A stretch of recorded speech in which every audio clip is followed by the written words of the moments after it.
ഓരോ നാട്ടിലും ആർക്കൊക്കെയാണ് ഭരണം, ആരാണ് ഭരിക്കേണ്ടത്, അത് തീരുമാനിച്ച് ആ ഭരണം നൽകുന്നത് പോലും ആരാണ്? അല്ലാഹു സുബ്ഹാനഹു വ തആലയാണ്. ഖുർആനിലെ 3-ാം അധ്യായം സൂറത്ത് ആൽ ഇമ്രാൻ 26-ാമത്തെ ആയത്ത് നോക്കൂ. വിശ്വാസികൾ പ്രാർത്ഥിക്കുന്ന വളരെ ശ്രദ്ധേയമായൊരു പ്രാർത്ഥനയിൽ എന്താണുള്ളത്? ഖുൽ, നബിയെ പറയുക, അല്ലാഹുമ്മ മാലിക്കൽ മുൽക്ക്, അല്ലാഹുവേ ഖുലില്ലാഹുമ്മ മാലിക്കൽ മുൽക്കി, എല്ലാ ആധിപത്യത്തിൻ്റെയും ഉടമസ്ഥനായ അല്ലാഹുവേ. എന്ന് പറഞ്ഞാൽ ഭൂമിയിൽ മനുഷ്യർക്ക് അല്ലാഹു സുബ്ഹാനഹു വ തആല ചില വിഷയങ്ങളിൽ അവർക്ക് ആധിപത്യവും അധികാരവും നൽകിയിട്ടുണ്ട്. ഓരോ വ്യക്തികൾക്കും കുടുംബത്തിൽ, സമൂഹത്തിൽ, രാഷ്ട്രത്തിൽ, സ്വത്തിൽ, മണ്ണിൽ, സമ്പത്തിൽ, എല്ലാറ്റിലും ആധിപത്യം നൽകിയിട്ടുണ്ട്. എന്നാൽ ആ ആധിപത്യമൊക്കെ ആരാണ് നൽകുന്നത്? അല്ലാഹുവാണ്. അതുകൊണ്ട് എല്ലാ ആധിപത്യം നൽകപ്പെട്ടവരുടെയും അധിപനായിട്ടുള്ളവൻ, അതാണ് മാലിക്കുൽ മുൽക്ക് എന്ന് പറയുന്നത്. തുഅ്തിൽ മുൽക മൻ തശാ, നീ ഉദ്ദേശിക്കുന്നവർക്ക് ആധിപത്യം നൽകുന്നു. വതൻസിഉൽ മുൽക മിമ്മൻ തശാ, നീ ഉദ്ദേശിക്കുന്നവരിൽ നിന്ന് നീ ഭരണാധികാരം, ആധിപത്യം എടുത്തു കളയുകയും ചെയ്യുന്നു. അപ്പോൾ ഒരാളെ അധിപനാക്കുന്നത്, ഒരാളെ രാജാവാക്കുന്നത്, ഒരാളെ ഭരണാധികാരിയാക്കുന്നത് അല്ലാഹു അവൻ്റെ തീരുമാനപ്രകാരമാണ്. ആർക്കെങ്കിലും ഭരണം നഷ്ടപ്പെടുന്നുണ്ടെങ്കിൽ അതും അല്ലാഹുവിൻ്റെ തീരുമാനപ്രകാരമാണ് ആ ഭരണം ഒരു ടീമിന് നഷ്ടപ്പെടുന്നത്, മറ്റൊരു ടീമിന് ലഭിക്കുന്നത്. അതിലൊക്കെ അല്ലാഹുവിന് അവൻ്റേതായ മശീഅത്തുണ്ട്, ഉദ്ദേശമുണ്ട്. വതുഇസ്സു മൻ തശാ വതുദില്ലു മൻ തശാ, അല്ലാഹു അവൻ ഉദ്ദേശിക്കുന്നവർക്ക് പ്രതാപം നൽകുന്നു, വേറെ ചില ആളുകൾ അല്ലാഹു നിന്ദ്യരാക്കുന്നു. ബിയദിക്കൽ ഖൈർ, അല്ലാഹുവേ നിന്റെ കൈകളിലാണ് എല്ലാ ഖൈറുമുള്ളത്.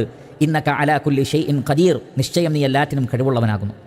അതുകൊണ്ട് ഒരാൾക്ക് ആധിപത്യം നൽകുന്നതും ഒരാളിൽ നിന്ന് അത് എടുത്തു കളയുന്നതും, ഒരു ടീമിന് ഭരണം കൊടുക്കുന്നതും മറ്റൊരു ടീമിൽ നിന്ന് ഭരണം എടുത്തു മാറ്റുന്നതുമൊക്കെ അല്ലാഹു അവൻ്റെ തീരുമാനപ്രകാരം ചെയ്യുന്നതാണ്. അല്ലാഹുവാകട്ടെ, സത്യവിശ്വാസികൾ അല്ലാഹുവിൻ്റെ ഒരുപാട് അസ്മാകൾ, ആ അസ്മാകളിൽ അഥവാ പേരുകൾ, ആ പേരുകളിൽ ഉൾക്കൊള്ളുന്ന അല്ലാഹുവിൻ്റെ ഗുണവിശേഷണങ്ങൾ, സിഫാത്തുകൾ, ഇതൊക്കെ മനസ്സിലാക്കിയവരാണ്, അല്ലെങ്കിൽ മനസ്സിലാക്കേണ്ടവരാണ്. അത് മനസ്സിലാക്കി കഴിഞ്ഞാൽ അവരുടെ മനസ്സുകളിൽ നിന്ന് എല്ലാ നിലക്കുമുള്ള ടെൻഷനുകളും ആകുലതകളും വേവലാതികളും ഇല്ലാതെയാകും. അതിൽ ഒന്ന്, അല്ലാഹു സുബ്ഹാനഹു വ തആല അർ റഹ്മാൻ, പരമകാരുണികനാണ്. അങ്ങേയറ്റം സൃഷ്ടികളോട് കരുണ കാണിക്കുന്ന അല്ലാഹുവിനാണ് ഈ പ്രപഞ്ചത്തിൻ്റെ ആധിപത്യം, ഭൂമിയുടെ ആധിപത്യം, ഓരോ നാടിൻ്റെയും ആധിപത്യം. അപ്പോൾ പരമകാരുണികനായ അല്ലാഹു സുബ്ഹാനഹു വ തആല ഏതെങ്കിലും ഒരു നാട്ടിൽ ഒരു ജനവിഭാഗത്തിന് ഭരണം കൊടുക്കുന്നുണ്ടെങ്കിൽ, ഒരു ജനവിഭാഗത്തിൽ നിന്ന് ഭരണം എടുത്തു മാറ്റുന്നുണ്ടെങ്കിൽ അതിൽ അല്ലാഹുവിന് അവൻ്റേതായ ചില തീരുമാനങ്ങളുണ്ട് എന്ന് മനസ്സിലാക്കണം. അതേപോലെ തന്നെ അല്ലാഹു സുബ്ഹാനഹു വ തആല അൽ അലീം, എല്ലാം അറിയുന്നവനാണ്. ഇവിടെ നടക്കുന്ന എല്ലാ അക്രമങ്ങളും, എല്ലാ അനീതികളും, എല്ലാ ഗൂഢാലോചനകളും, എല്ലാ കുതന്ത്രങ്ങളും ഇത് അറിയാത്തവനല്ല അല്ലാഹു സുബ്ഹാനഹു വ തആല. അല്ലാഹു അറിയാത്തത് കൊണ്ടാണ് പല ആളുകളും കുതന്ത്രങ്ങൾ മെനയുന്നത് എന്ന് നമ്മൾ വിചാരിക്കരുത്. അവർ തന്ത്രങ്ങൾ മെനയുന്നത്, അവർ അനീതി കാണിക്കുന്നത്, തട്ടിപ്പ് കാണിക്കുന്നത്, വെട്ടിപ്പ് കാണിക്കുന്നത്, ഇതൊന്നും അല്ലാഹു അറിയുന്നില്ല എന്ന് വിചാരിക്കരുത്. അൽ അലീം, അവൻ എല്ലാം അറിയുന്നുണ്ട്. എന്നിട്ടും അതിവിടെ സംഭവിക്കുന്നുണ്ടെങ്കിൽ അല്ലാഹുവിന് ആ വിഷയങ്ങളിൽ ചില ഉദ്ദേശങ്ങളുണ്ടെന്ന് മനസ്സിലാക്കണം.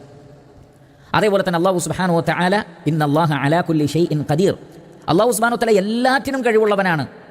എന്നിരിക്കെ ഈ ഭൂമിയിൽ ഒരു അനീതി, ഒരു അതിക്രമം ഇല്ലാതെയാക്കാൻ അല്ലാഹുവിന് കഴിവില്ലാഞ്ഞിട്ടാണോ? അല്ല, മറിച്ച് ആ അക്രമം നടക്കുമ്പോൾ അതിലൂടെ അല്ലാഹു സുബ്ഹാനഹു വ തആല അവൻ്റെ അടിമകളെ, സൃഷ്ടികളെ, മനുഷ്യരെ അല്ലാഹു അതിലൂടെ പരീക്ഷിക്കുവാനാണ് ഉദ്ദേശിക്കുന്നത്.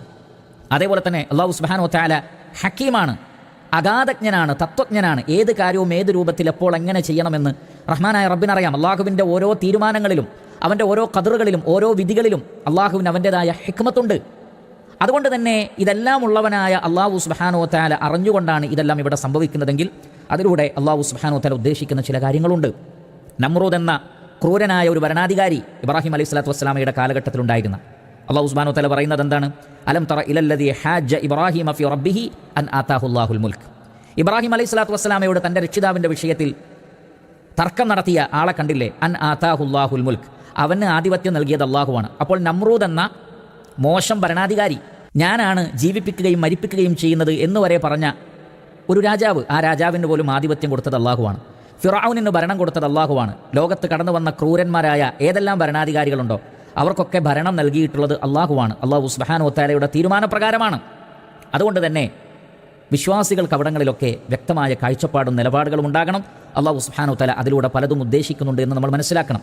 അതുകൊണ്ട് തന്നെ ഭൂമിയിൽ ഏതെങ്കിലും ഒരു പ്രദേശത്ത്, ഒരു പഞ്ചായത്തിൽ, ഒരു സ്റ്റേറ്റിൽ, ഒരു രാഷ്ട്രത്തിൽ ഏതെങ്കിലും വ്യക്തികളുടെ ഭരണം മാറിയാൽ അതോടുകൂടി അല്ലാഹുവിൻ്റെ ആധിപത്യം അവസാനിച്ചു, അല്ലാഹുവിൻ്റെ ഭരണം അവസാനിച്ചു എന്നാരും വിചാരിക്കരുത്. ആ നിലക്ക് പ്രചരിപ്പിക്കാനും പാടില്ല.